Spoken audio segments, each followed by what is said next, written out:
வந்து கேஸ் பைப்பை தாக்குறதுக்காக கேஸ் பைப்பினை உள்ள அந்த சேனல் என்று சொல்கிறது, எலக்ட்ரிக்கோ கேஸோ எதுண்டாலும் இதுக்கு அடியால் போடுது. அந்த சேனலை கான்க்ரீட் ஸ்டீல் எல்லாத்தையும் வெட்டுது. நம்ம எப்படி கொண்டு வந்துடுறாங்க, கிட்ட ஒரு ஆக்களும் இல்லை.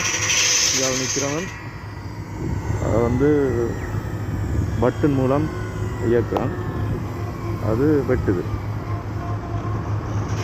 மேலே கீழே போகும், முன்னுக்கு பின்னுக்கு வரும்.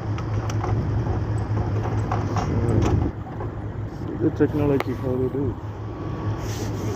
தொழில்நுட்பங்களை பழகிறதுக்கு, இதில் படிக்கிறதுக்கு, தெரிஞ்சு கொள்றதுக்கு ஒரு வாய்ப்பாக நான் கருதுகிறேன். எல்லா தொழில்நுட்பங்களும் தெரியாத மக்களுக்கு தெரியப்படுத்தப்படும், கொண்டு வரப்படும். அப்படி வெட்டுவா மீட்பு